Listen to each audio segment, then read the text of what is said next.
बिस्मिल्लाहिर्रहमानिर्रहीम। अस्सलाम वालेकुम वरहमतुल्लाहि वबरकातुहू। नाज़रीन मोहतरम, अल्लाह सुब्हानहू तआला से दुआ है कि अल्लाह सुब्हानहू तआला सदका मोहम्मद वाले मोहम्मद सल्लल्लाहु अलैहि वसल्लम जितने भी लोग बीमार हैं अल्लाह सबको तंदुरुस्ती से अता फ़रमाए।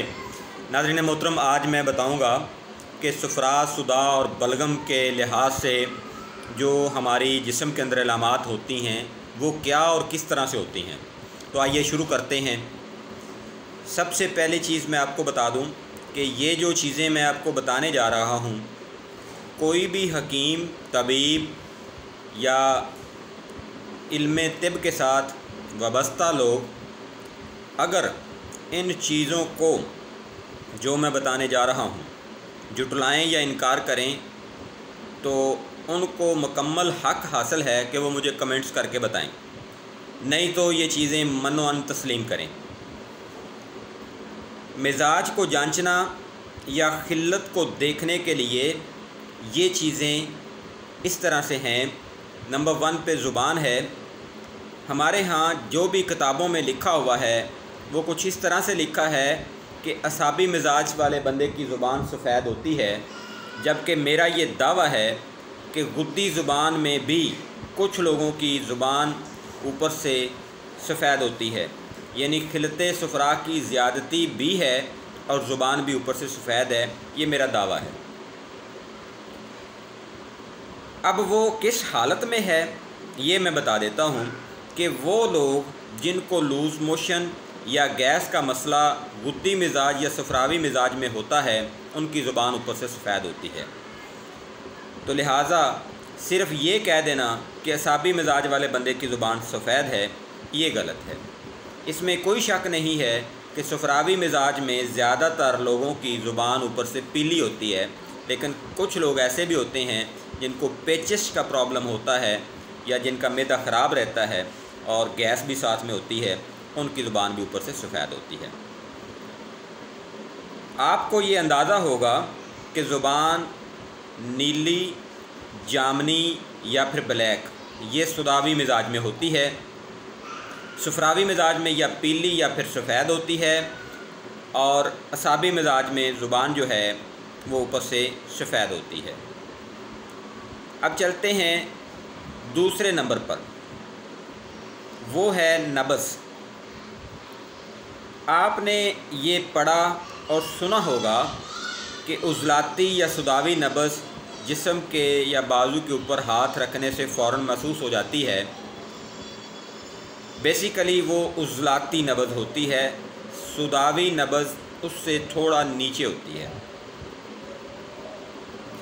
खुश्की गर्मी वाली नब्ज़ बिल्कुल ऊपर है, सर्दी खुश्की वाली नब्ज़ उससे थोड़ा नीचे, और गर्मी खुश्की वाली नब्ज़ उससे नीचे, और हड्डी के बिल्कुल साथ असाबी नब्ज़ होगी, ये याद रखें। नंबर 2, असाबी नब्ज़ जो है वो 1 उंगली या ज़्यादा से ज़्यादा 2 उंगली तक होगी, इससे ज़्यादा हरगिज़ नहीं होगी। असाबी नब्ज़ अगर आपको लगे कि 3 उंगली पे है तो वो नब्ज़ असाबी नहीं है, बल्कि वो नब्ज़ गुद्दी है, वो सुफ़रावी नब्ज़ है। 3 और 4 उंगलियों पे सुफ़रावी नब्ज़ होती है।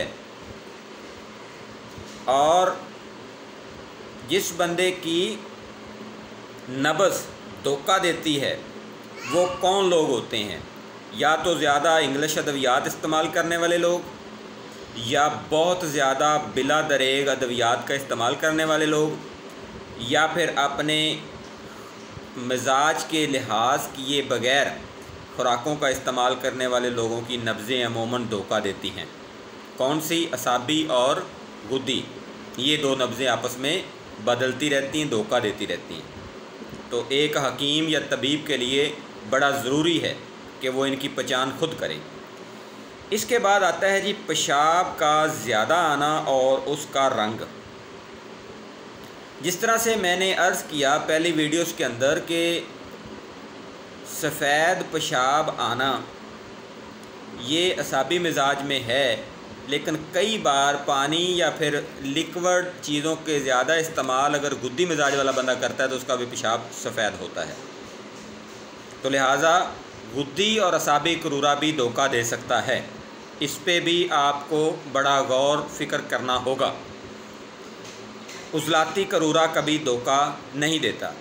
रही बात मकदार की, तो मकदार जो है वो असाबी मिजाज में और उज़लाती मिजाज में और गुद्दी मिजाज में ज़्यादा उन लोगों की होती है जिनकी शुगर का प्रॉब्लम होता है, और बार बार जो पेशाब आना है वो या तो शुगर की वजह या फिर मसाने, गुर्दे या इज़ाए तनासल की सोजिश की वजह से भी पेशाब ज़्यादा आ सकता है।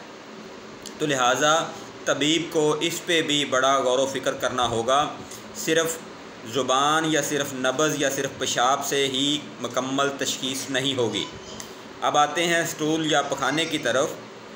याद रखें कि सदावी मिजाज में पखाना हमेशा सख्त, पका हुआ और कब्ज़ के साथ होता है। अगर कब्ज़ ना भी हो तो उसका क़वाम मुकम्मल होता है, जबकि गुद्दी और असाबी जो स्टूल होते हैं उनका क़वाम नामुकम्मल, पतला, पेचिश की सूरत में या दस्तों की सूरत में हो सकता है। और ये याद रखें कि पेचिश सिर्फ़ गुद्दी मिजाज के लोगों को होते हैं, असाबी मिजाज के लोगों को नहीं होते।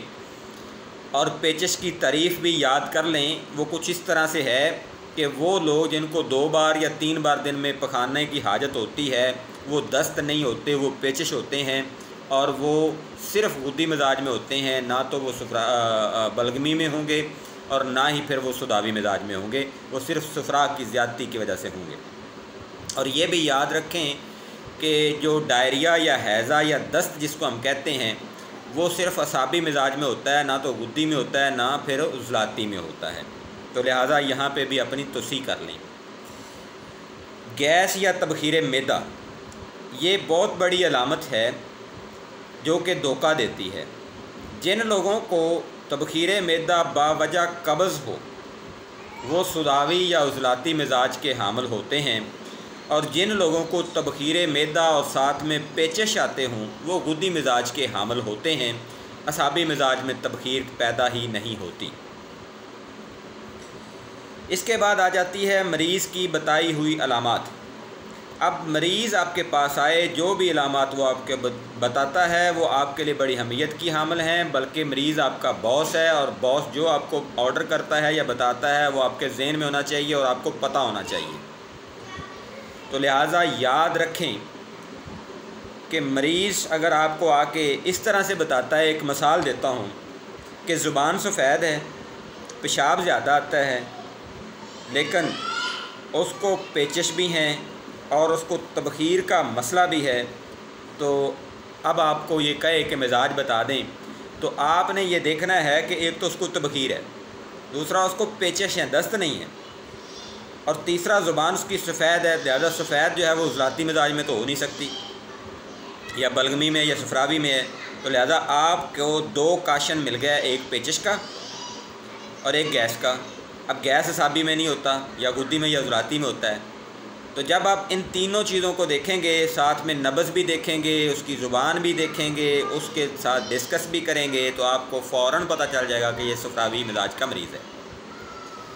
मेरी इन बातों के ऊपर एक एक चीज़ के ऊपर गौर कीजिएगा। समझ ना आए दोबारा देखिएगा, फिर समझ ना आए फिर दोबारा देखिएगा। अगर फिर भी समझ ना आए तो मुझे कांटेक्ट कीजिएगा, मैं इंशाल्लाह आपको समझाऊंगा। ये जो मैंने बातें की हैं इनको ऊपर आप मुकम्मल मनोअम तस्लीम करके इनके ऊपर अमल करें, आपको मिजाज जांचने में आसानी होगी। मिजाज को मुख्तलिफ़ तरीक़ों से और भी देखा जाता है, कलर से, उसके जिस्म के कपड़ों की स्मेल से, उसकी पेशाब की बदबू या जायके से, फिर इस तरह से पसीने के जायके से, पसीने की खुशबू से, आँखों के कलर से, उसकी बॉडी की फ़ज़ीक से। ये बहुत से तरीक़े हैं मिजाज को देखने के, कोई एक तरीक़ा नहीं है।